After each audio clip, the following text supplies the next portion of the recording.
Bom, vamos entrar agora numa das partes mais interessantes sobre bibliologia, que é os materiais da Bíblia. Como a Bíblia chegou até nós, quais foram os primeiros materiais utilizados. Bom, antes de tudo, nós precisamos entender um pouco sobre a tradução oral. O que é a tradução oral? A tradução oral é o processo de transmitir mensagens, histórias, leis e ensinos por meios da fala. Antes de serem registradas por escrito, nós temos na história bíblica, por muito do conteúdo das escrituras foi preservado primeiramente de forma oral, especialmente no período anterior à escrita generalizada. Antes do período da escrita, muito antes ali de termos a escrita, a criação da escrita, nós tínhamos a tradução oral. Tudo era passado de forma oral, de pai para filho, de avô para neto, e assim sucessivamente, já que a gente não tinha a escrita. A escrita ainda não tinha sido inventada, então nós temos a tradução oral. Antes de termos Bíblias impressas, traduções modernas ou manuscritos preservados, a primeira forma pela qual a revelação divina foi transmitida não foi a escrita, foi a oral. A tradução oral ou transmissão oral é o processo pelo qual o conteúdo da revelação de Deus era comunicado por meio da fala, memorização e repetição, de geração em geração.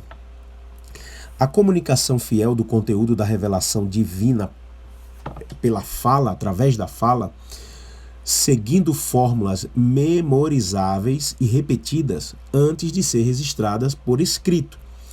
Então nós temos aí que era passado de geração em geração, e como isso era passado, repetido, era se mantido assim a tradução oral. Isso não é invenção humana, tradição folclórica, alteração do conteúdo, histórias que foram mudando com o tempo, claro que não. Isso era de forma fiel, pois era passado de geração em geração, repetido, e isso fazia com que a tradução oral fosse fiel e não houvesse alterações. Biblicamente, a tradução oral foi guiada, preservada e supervisionada pelo próprio Deus. Bom, por que Deus usou a transmissão oral? Moisés escreve a Torá por volta de 1450 antes de Cristo. Então, não existia escolas para o povo comum. A escrita era tarefa de escribas e especializados. As civilizações eram predominantes a forma oral, melhor dizendo. Para que o povo soubesse a palavra antes de ler a palavra. O povo hebreu aprendeu quem era Deus, como adorá-lo, a história da criação e dos patriarcas, tudo isso de forma oral, tudo antes de existir o Gênesis ou o Bereshit, o início, antes de ser escrito. Para criar uma fé comunitária, era que Deus usou essa forma oral. A tradição oral fortalecia tanto a unidade como a identidade, como o culto e a memorização coletiva. Por isso, a importância da tradução oral antes da escrita. O Gênesis, por exemplo, é fruto de registros orais anteriores. Por exemplo, antes de Moisés escrever os relatos, eram preservados oralmente. A criação, o dilúvio, os patriarcas. Só para que a gente tenha uma ideia, em Deuteronômio capítulo 6 e o versículo 6 a 7, Deus manda o povo repetir oralmente. Abre aspas. Estas palavras tu as ensinarás a teus filhos, e delas falarás assentado em tua casa. Fecha aspas. Essa foi a ordenança do próprio Deus. A lei era lida em voz alta para o povo. Em Êxodo 24, 7, nós temos, abre aspas, Moisés leu todas as palavras do Senhor. Fecha aspas. Olha que coisa interessante. A importância da tradução oral antes da escrita. Os profetas proclamavam oralmente antes de escrever as profecias. Jeremias, Isaías, Elias, Eliseu, primeiro eles pregavam, depois eles registravam. Bom, o Segundo Testamento ou o Novo Testamento, ele pregava, contava parábolas. Olha como Jesus fazia. Jesus ensinava de forma oral. Jesus pregava, contava parábolas, repetia ensinamentos e discipulava através da fala. Não só Jesus, como os apóstolos também pregavam antes de escrever. Em Atos 2, o sermão de Pedro foi oral. Os evangelhos foram escritos décadas depois da ressurreição. Nós temos as cartas apostólicas, respondiam necessidades da igreja já instruídas de forma oral. Nós temos as fórmulas de fé memoráveis. Exemplo, hino cristológico de Filipenses, capítulo 2, o versículo 6 a 11, era cantado antes de ser escrito.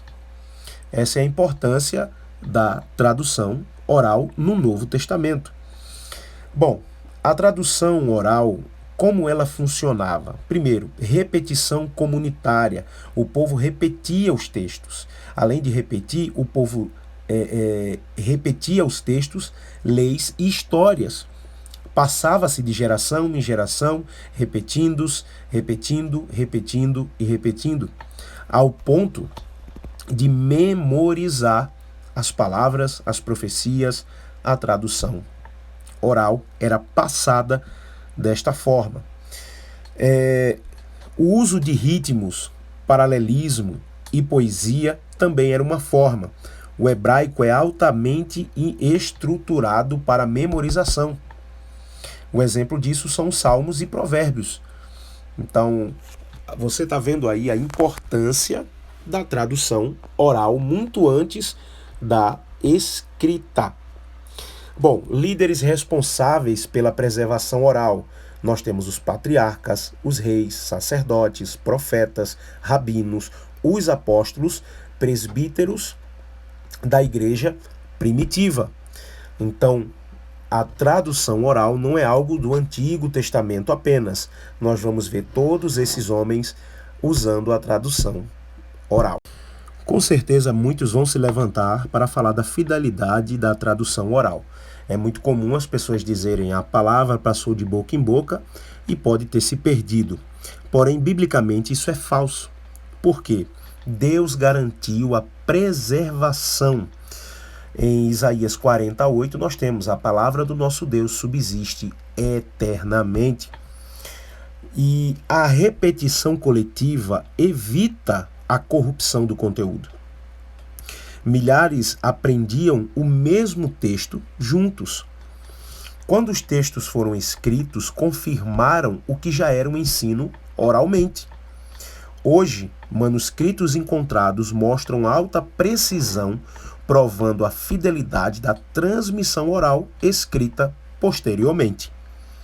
Então, é isso que nós precisamos entender nesta aula, que antes da escrita nós temos a tradução oral e como ela foi preservada pelo próprio Deus para que depois fosse escrita, de tanto repetida, passando de geração em geração, sendo ensinada, usada como discipulado. Nós temos a tradução oral antes da escrita.